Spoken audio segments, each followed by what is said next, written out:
Bonjour à toutes et à tous, bienvenue sur la chaîne YouTube de la micronutrition 2.0. Je suis ravie de vous retrouver aujourd'hui pour cette nouvelle vidéo. On va inaugurer une nouvelle série de vidéos. Je vous explique rapidement le concept. Donc pour celles qui ne me suivent pas, celles et ceux qui ne me suivent pas encore sur le profil Instagram dédié au blog de la micronutrition 2.0, je vous invite à aller vous y abonner. Donc c'est DR Anna Potter et vous retrouverez quasiment tous les jours, en tout cas du lundi au vendredi, c'est sûr, la minute micronute. Donc qu'est-ce que c'est que la minute micronute? La minute micronute, c'est finalement un concept que je vous partage quasiment au quotidien, un concept de médecine nutritionnelle et fonctionnelle, un concept de micronutrition. Parfois, je vais parler un petit peu de psychonutrition, mais dans la minute micronute, on est quand même bien orienté micronutrition, donc biologie, biochimie, biologie moléculaire, cellulaire, autour de cette discipline, de cette nouvelle approche de la santé qu'est la médecine nutritionnelle et fonctionnelle. C'est encore une fois une approche complémentaire qui ne va pas se substituer à la médecine allopathique, mais c'est vraiment une aide incroyable qui permet d'obtenir des résultats là où la médecine allopathique peine un petit peu à pouvoir proposer des prises en charge, surtout dans les pathologies chroniques et dans la prévention. On est plutôt dans le curatif en médecine allopathique. Donc, minute micronute, je vous y partage, donc c'est un petit exercice un peu compliqué pour moi à faire parce qu'il faut être synthétique, c'est quelques lignes et je dois partager un concept, je dois le synthétiser mais en gardant l'essentiel, en restant juste, et ça c'est vraiment important de rester juste. On ne peut pas se permettre en micronutrition, en médecine nutritionnelle et fonctionnelle, d'être vague, de mélanger les concepts, voilà, de dire des choses comme ça sans qu'il y ait vraiment une assise scientifique et médicale solide qui soutient justement nos propos. Et donc c'est compliqué finalement d'être précis et juste en quelques lignes, et c'est un exercice auquel je m'attelle au quotidien. Ça m'aide d'être un petit peu plus concise, mais c'est vrai qu'on a toujours envie de rajouter des choses parce que le problème c'est que quand on partage un concept, il faut bien comprendre et garder le bien en tête que les concepts ne sont pas à appliquer de manière rigide, stricte, inflexible à tout un chacun. Ce sont des concepts généraux et on va déterminer est-ce que ce concept est applicable à votre état de santé. Et le problème c'est que lorsqu'on publie, voilà, par exemple j'ai publié dernièrement une minute micronute sur l'intolérance au lactose. Tout le monde n'est pas intolérant au lactose, et puis il faut faire la différence entre intolérance au lactose, allergie aux protéines de lait. Ce sont des concepts qui sont bien différents, et quand on fait de l'à peu près, quand on a lu 2 bouquins et qu'on estime qu'on est expert en micronutrition, qu'on peut donner des conseils en micronutrition, et ben on dit des choses qui sont complètement fausses. Donc faites attention, les concepts que je partage, certes, ils sont tous validés scientifiquement. Je serai capable aujourd'hui d'expliquer au niveau biologique pourquoi est-ce que je parle de ce concept. Ça, c'est une évidence. Par contre, ils ne sont pas forcément applicables à votre situation à l'instant T. Donc c'est ce en quoi, que ce soit le blog, les articles, les podcasts, les vidéos, les publication sur Instagram, elle ne remplace pas une consultation avec un micronutritionniste qui pourra déterminer quel est le modèle alimentaire à mettre en place pour vous. C'est un vrai métier, c'est une vraie expertise que de pouvoir évaluer votre état de santé, déterminer, dépister quels sont vos déficits, quelles sont vos carences, de pouvoir faire les liens entre les symptômes, les signes que vous éprouvez et ces carences, de comprendre les mécanismes physiopathologiques qui expliquent que votre état de santé n'est pas optimal, et de pouvoir vous proposer par la suite, après avoir réalisé un interrogatoire clinique précis, un bilan biologique d'investigation, un protocole avec des conseils alimentaires, des conduites alimentaires à suivre et une complémentation sur mesure. C'est une vraie prise en charge qui demande du temps, beaucoup de réflexion, c'est une démarche intellectuelle qui est passionnante mais à la fois qui demande de solides compétences en scientifique et médicale. Donc, encore une fois, je le précise, ni cette chaîne YouTube, ni le blog, ni Instagram n'a pour vocation de remplacer une consultation avec un professionnel de la santé qui est spécialisé en micronutrition. Ça, c'était vraiment un point sur lequel je voulais insister.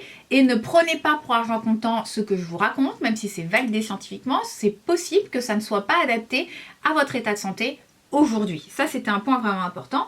Et le deuxième point que je voulais souligner, c'est le fait de faire attention, d'avoir toujours ce regard critique, cette prise de recul par rapport à tout ce qu'on pourrait vous dire sur l'alimentation et le lien entre alimentation et santé. Il y a beaucoup de dogmes aujourd'hui, beaucoup de pensées, de croyances, il y a beaucoup de paradigmes qui sont remis en cause, et faites attention parce qu'aujourd'hui il y a des personnes qui s'érigent un petit peu en gourou, en ayatollah de la nutrition, et qui vont comme ça vous prodiguer leurs propres croyances qui ne seront pas validées, absolument pas validées. Il va falloir réussir à prendre du recul par rapport à tout ce qu'on vous raconte et confier votre santé à des personnes qui sont réellement compétentes.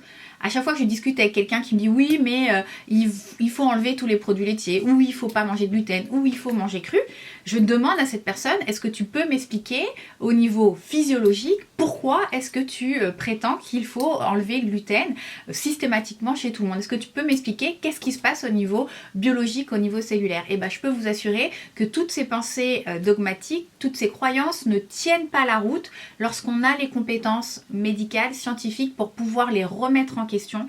Moi, je ne donne jamais un conseil si je ne suis pas capable de l'expliquer au niveau biologique et cellulaire. Et c'est quelque chose qui est vraiment important à comprendre.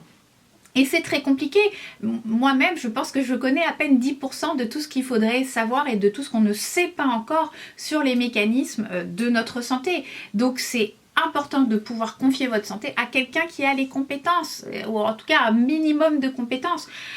Ça ne me viendrait pas à l'idée de me dire ok, j'ai utilisé, j'ai volé sur des simulateurs, voilà, bon bah allez, prochaine fois que je pars, que je prends l'avion, je vais demander au pilote si je peux prendre sa place. Clairement non, et pourtant le corps humain est tellement plus compliqué que piloter un avion. Donc c'est ce pourquoi je trouve qu'il faut vraiment faire attention, prendre le recul suffisant et finalement se dire ok, c'est pas parce que j'ai lu 2 bouquins, c'est pas parce que j'ai entendu telle chose à droite à gauche que je suis capable aujourd'hui de savoir comment est-ce que je dois manger, comment est-ce que je dois faire au-delà de ça, pour avoir un état de santé optimal et pour prendre soin de ma santé. Donc j'ai fait ce petit disclaimer qui était un peu long, ma foi, pour introduire cette nouvelle série de vidéos, mais ça me tenait vraiment à cœur de refaire ces précisions. Et encore une fois, ce n'est pas parce que ce que je vous délivre sur mes différents réseaux sociaux est validé, clairement est validé, que vous devez le prendre pour argent comptant.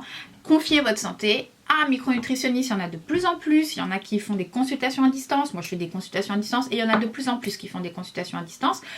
Assurez-vous que ce soit un vrai micronutritionniste qui soit compétent, qui n'ait pas juste fait une formation à droite à gauche et qui n'y connaît pas grand-chose finalement. Renseignez-vous, demandez à l'IEDM, à cet institut qui forme les micronutritionnistes en France. Ils vous donneront les coordonnées de spécialistes, de thérapeutes près de chez vous si vous n'êtes pas, si la consultation à distance ne vous convient pas. Vous pouvez contacter le groupe Pilège qui pourra vous donner également les coordonnées de médecins, de thérapeutes qu'ils ont formés à la micronutrition. Vous pouvez aussi, je pense, contacter le groupe Bionutrix qui pourra vous donner les coordonnées de professionnels qui pourront vous prendre en charge. Alors l'idée en fait c'est de partager la Minute Micronut tous les jours, à peu près tous les jours, sur Instagram, que vous commentiez ces Minutes Micronut, donc avec vos questions, vos réactions. Et moi, dans la vidéo sur YouTube, donc une fois par semaine ou une fois tous les 15 jours, je reprendrai ces Minutes Micronut et je répondrai aux questions que je jugerai intéressantes ou en tout cas pour lesquelles j'ai une réponse à apporter sans que ça nécessite un vrai conseil personnalisé dans le cadre d'une consultation. Donc on attaque. Sur Instagram, j'ai décidé pendant les prochains mois de consacrer mes Minutes Micronut à un des piliers les plus importants de notre santé, qui est le tube digestif, la digestion, l'écosystème intestinal. Donc nous allons aujourd'hui reprendre 5 minutes micronut et c'est parti. Donc première minute micronut, je vous parle de la salive. Donc je vous expliquais que la salive intervenait dans les processus de la digestion, dans ce processus complexe qu'est la digestion, qui répond à la loi du maillon faible, et que donc lors de la mastication, on va produire de la salive et qu'on produit en moyenne par jour 1,5 litre de salive, que cette salive elle est majoritairement constituée d'eau, mais en fonction de ce que vous allez manger, il va y avoir un ensemble de mécanismes très complexes très complexe au niveau neurobiologique, qui va finalement déterminer la composition de cette salive. Est-ce qu'elle va être plus ou moins riche en amylase, en lipase? Par contre, elle ne contient pas de protéase, donc on ne commence pas à digérer les protéines avec la salive au moment de la mastication. Donc la salive a un véritable rôle et c'est important de pouvoir garder l'aliment suffisamment en bouche pour pouvoir l'imprégner de salive le plus possible pour pouvoir commencer cette digestion. Donc la question liée à la minute micronute à 7 minutes micronutes, c'était est-ce que vous êtes rendu compte que certains stimulus olfactifs ou visuels pouvaient vous déclencher des sécrétions salivaires. Donc on voit bien qu'il y a un lien neurobiologique entre la production de salive et nos sens liés à ce que l'on va manger. Donc c'est extrêmement intéressant. Et donc je vais vous citer 2 commentaires qui m'ont fait sourire. Celui de Muriel AHK974 qui me dit ah oui, il me suffit d'ailleurs de penser seulement à de la purée de noix de cajou pour saliver. Je suis toujours impressionnée de ce phénomène d'ailleurs. Donc là on est clairement dans le vif du sujet. Et puis on a Nina Ninon 83 qui nous fait part de quelques expressions effectivement communes qui sont bien en lien avec ce thème. D'où les expressions j'en ai l'eau à la bouche et j'en salive déjà. En ce qui me concerne, cela m'arrive très rarement, bizarrement. Donc je t'invite à prendre un petit peu plus de temps pour regarder les aliments, pour les sentir et pour les laisser en bouche et tu verras que le processus de salivation devrait se mettre en place. Deuxième minute micronute, je vous parle des aliments crus d'origine végétale qui sont donc constitués de polymères, de glucides. On parle de polysaccharides qui sont reliés par des liaisons très spécifiques qui sont des liaisons bêta 1,4, donc des polymères de glucose et les 2 molécules de glucose sont liées entre elles par des liaisons bêta 1,4 tout simplement, et que nous, êtres humains, l'homme n'a pas le système enzymatique qui permet de couper, de digérer, de casser ces liaisons bêta 1,4. Donc ça va être indispensable lorsque vous mangez des aliments crus de bien les mastiquer pour que le processus de mastication puisse casser ces fibres et qu'on puisse, ces fibres de cellulose, et qu'on puisse avoir accès au contenu de cette cellule, puisqu'on a cassé la paroi cellulosique, et que nos propres systèmes enzymatiques puissent par la suite aller utiliser ce qu'il y a à l'intérieur de la cellule. Donc oui, manger cru peut diminuer la biodisponibilité des micronutriments que contiennent les aliments que vous allez consommer. Donc il est impératif de mastiquer longuement pour pouvoir avoir accès et bénéficier des micronutriments qui sont contenus notamment dans les légumes crus et dans les fruits crus. En ressort un procédé de préparation alimentaire qui est extrêmement intéressant, la cuisson à vapeur, puisque c'est une cuisson à vapeur donc douce, qui va permettre finalement de casser cette paroi cellulosique et d'avoir accès plus facilement au contenu en micronutriments de ces aliments. Donc est-ce qu'il faut tout le temps manger cuit ou est-ce qu'il faut tout le temps manger cru? Tout dépendra de votre confort digestif. Est-ce que vous avez des troubles fonctionnels intestinaux ou pas? Ça sera adapté en fonction de votre situation. Il n'y a pas de règles rigides à appliquer à tout un chacun, mais bien un modèle alimentaire adapté à chaque individu. Mais l'idée était de vous partager ce concept, que nous n'avons pas le système enzymatique qui permet de casser cette liaison bêta 1,4. Et que la cuisson à basse température, la cuisson vapeur, la cuisson en papillote, la cuisson à l'étouffée va permettre de casser ces liaisons. Alors j'ai une question de vitasana.blog qui me dit donc finalement une cuisson douce permettrait une meilleure absorption des nutriments que des aliments crus. C'est intéressant. Est-ce qu'un extracteur de jus casse cette fameuse paroi et libère les nutriments? Merci d'avance pour ta réponse. Alors les extracteurs de jus, le principe est d'enlever la fibre et de récupérer finalement tous les micronutriments. Donc oui, bien évidemment, lorsque vous utilisez un extracteur de jus, vous allez avoir un concentré de micronutriments et puis comme c'est pas chauffé, ils ne sont pas dénaturés par la chaleur. C'est la différence avec une centrifugeuse par exemple. Maintenant, faut-il se poser la question, est-ce que ces fibres qu'on enlève avec l'extracteur de jus ne sont pas très intéressantes pour notre santé, pour notre microbiote, puisqu'elles représentent une source de prébiotiques? Là encore une fois, je dirais que c'est à adapter en fonction de votre confort digestif, de l'état de votre écosystème intestinal. Certaines personnes effectivement devront manger sans fibres pendant quelques temps pour mettre leur intestin en repos, mais d'autres qui ont un état de biose vont devoir manger ces fibres pour pouvoir au contraire enrichir leur microbiote en bonnes bactéries. Donc l'extracteur de jus, Tout dépend de votre état de santé à l'heure actuelle. Et je dirais que vu le prix, l'investissement d'un extracteur de jus qui coûte dans les 300-400 euros, je vous conseille plutôt d'investir cet argent dans un bilan biologique d'investigation, dans une consultation avec un professionnel qui pourra déterminer comment est-ce que vous devez manger. Je pense que c'est vraiment 300-400 euros que vous mettez un petit peu, que vous jetez par les fenêtres et que vous pourriez utiliser à bien meilleur escient. Donc voilà, je ne suis pas particulièrement pour les extracteurs de jus, sauf dans certaines conditions très particulières. J'ai un commentaire de Relias666. Waouh, merci, très intéressant comme toujours. Donc évitons le cru ou mastiquons. Alors, restons souples, flexibles et nuancés. Évitons le cru si on a des troubles fonctionnels intestinaux, si on ne le digère pas. Mastiquons, par contre, ça, oui, effectivement, je suis intransigeante sur cette règle. Mastiquer, c'est obligatoire. Si vous ne devez retenir qu'une seule chose, c'est bien ce processus, l'importance de la mastication. Troisième minute micronute, je vous parle des caroténoïdes. Les caroténoïdes sont une classe de polyphénols. Donc les caroténoïdes sont des antioxydants. Les antioxydants vont permettre de vous protéger, de protéger vos cellules contre l'attaque radicalaire, donc contre l'attaque de radicaux libres. Et finalement, si on a un déséquilibre entre la production de radicaux libres et nos systèmes de défense antioxydante, on va avoir ce qu'on appelle un stress oxydant. Donc il est important d'avoir un bon équilibre entre les deux et les caroténoïdes vont nous permettre d'augmenter nos défenses antioxydantes.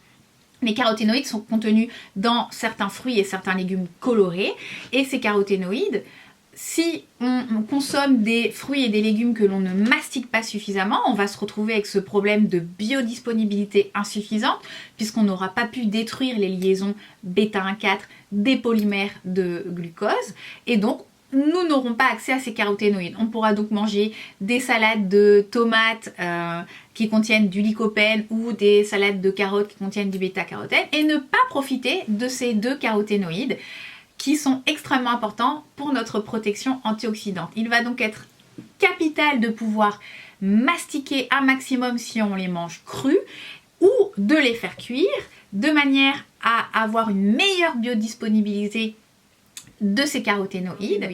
Aujourd'hui, on bénéficie d'une teneur en lycopène beaucoup plus importante dans une sauce tomate maison que dans une salade de tomates crue. Autre point, c'est que ces caroténoïdes sont des substances qui sont lipophiles, c'est-à-dire qu'elles sont insolubles dans l'eau et qu'elles sont solubles dans des lipides, dans du gras. Donc tous les régimes amincissants qui bannissent les graisses, aujourd'hui il y a de très nombreux courants qui bannissent toutes les graisses. Là, on voit qu'on est complètement à contresens et que ça n'a aucune assise médicale et scientifique puisque on sait que les caroténoïdes sont des substances lipophiles et qu'il faut donc qu'elles soient accompagnées d'un véhicule huileux pour améliorer leur biodisponibilité.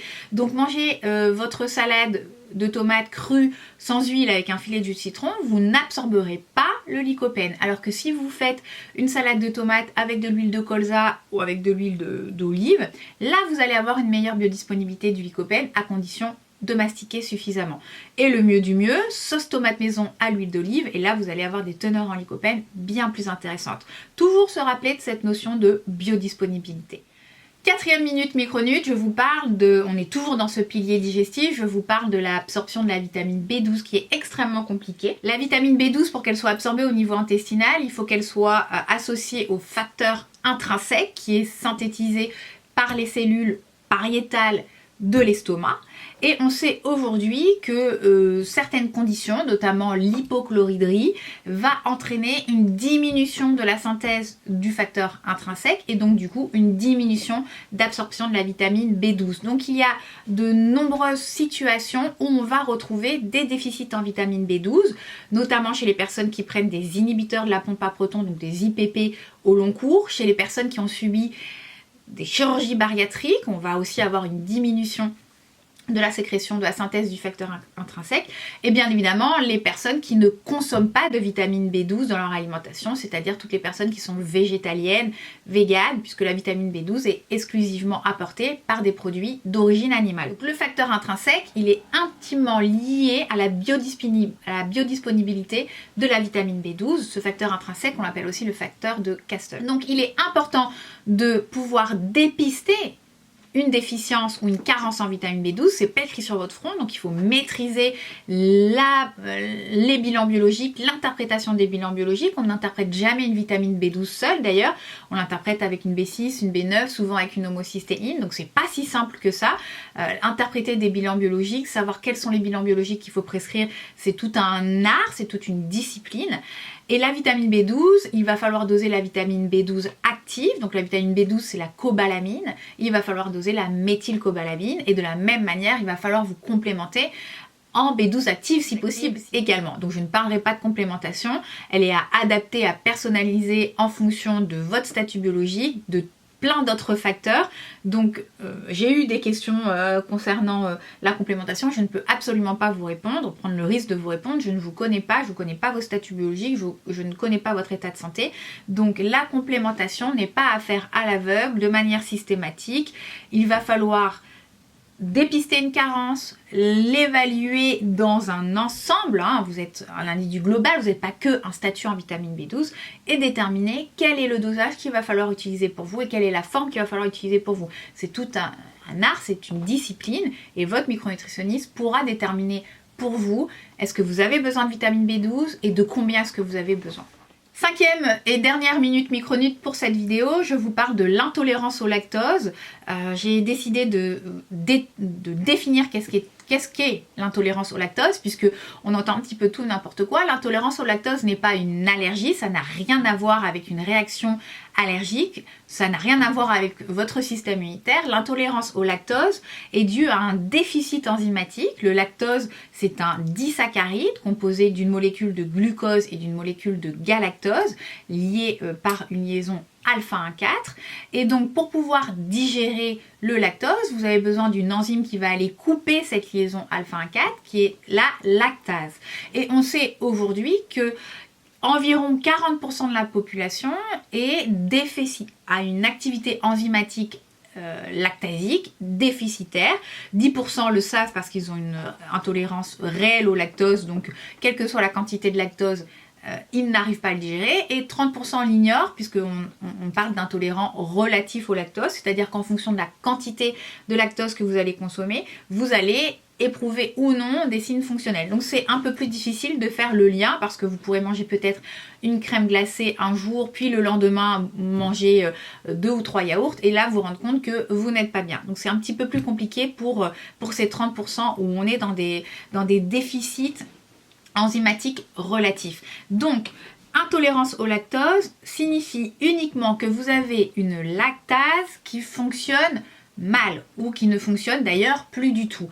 Donc, chez les personnes qui ont une lactase déficiente ou complètement inactive, effectivement, il va falloir enlever les produits contenant du lactose. Ou, auquel cas, si vous aimez manger une crème glacée de temps en temps, vous complémentez en lactase. Il existe des enzymes qui vont permettre de prendre le relais de votre lactase endogène pour vous permettre de profiter de votre petite crème glacée sans que cela vous entraîne des troubles digestifs désagréables, inconfortables. Alors quels sont d'ailleurs ces troubles digestifs? En gros, cette lactase, elle se situe au niveau de la barrière en brosse de la muqueuse intestinale.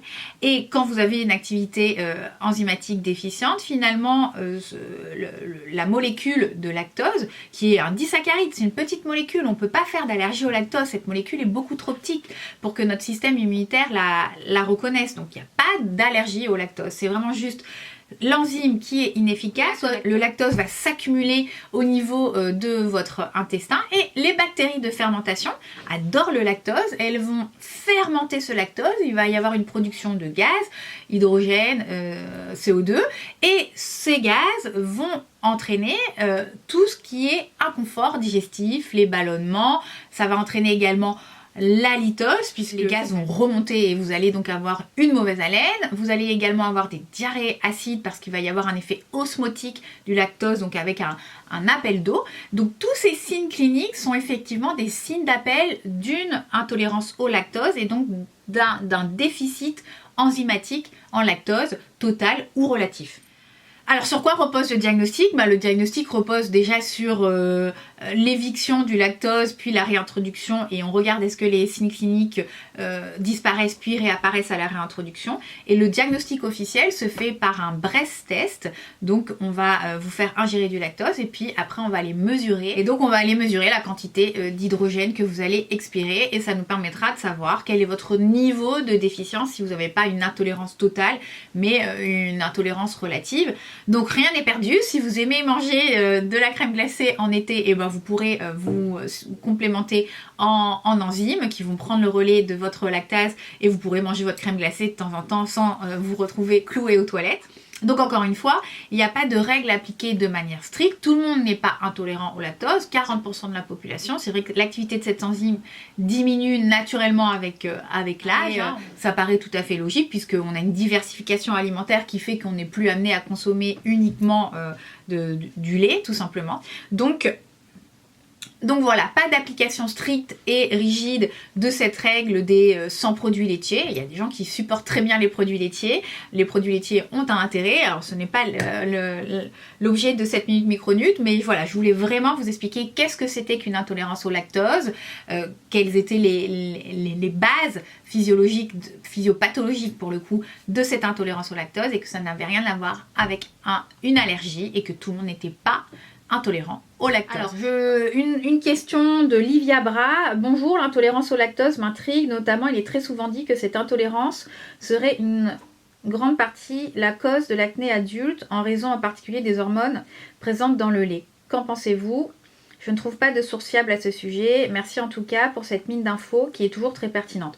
Donc là, on voit que c'est le flou artistique, on mélange un peu tout, l'acné, l'intolérance au lactose, les hormones contenues dans le lait. Il faut rester, encore une fois, précis, c'est important. Il faut être précis, concis dans ce qu'on dit. Là, je vous parle d'intolérance au lactose, je vous ai expliqué le mécanisme. Donc il n'y a aucun lien entre intolérance au lactose et acné. Il y a peut-être un lien entre acné et hormones contenues dans le lait, mais c'est un sujet qui n'a rien à voir. Clairement, on n'est pas du tout dans le même domaine. Donc, quand on parle de choses, il faut parler de choses de manière précise. Et donc, je ne répondrai pas à cette question puisque ce n'était pas le lieu de cette minute micronute. On parle d'intolérance au lactose. Donc, pour répondre, finalement, est-ce que l'intolérance au lactose a un rapport avec l'acné? Absolument pas, puisque vous vous êtes rendu compte que l'intolérance au lactose a un effet uniquement au niveau digestif, puisque le lactose s'accumule et on a une fermentation par les bactéries de fermentation. Donc rien à voir avec l'acné. Les produits laitiers, effectivement, dans certains cas, peuvent entraîner de l'acné, mais ça sera le sujet d'autres minutes micronutes. En tout cas, l'intolérance au lactose ne peut pas entraîner au niveau biologique, on le voit bien, d'acné. Voilà pour cette vidéo minute micronute. J'espère qu'elle n'aura pas été trop longue. Dites-moi ce que vous pensez de ce format. Est-ce qu'il faudrait, vous voulez plus de minutes micronutes regroupées en une seule vidéo ou au contraire moins? Voilà, je suis ouverte à toutes vos propositions.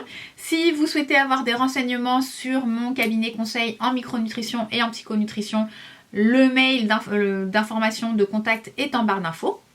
Je propose donc des consultations à distance. Sinon, vous pouvez contacter bien évidemment l'IEDM ou le groupe Pilège pour avoir les coordonnées d'un micronutritionniste près de chez vous. Je vous souhaite une excellente journée, une excellente soirée et je vous dis à très bientôt. À votre santé!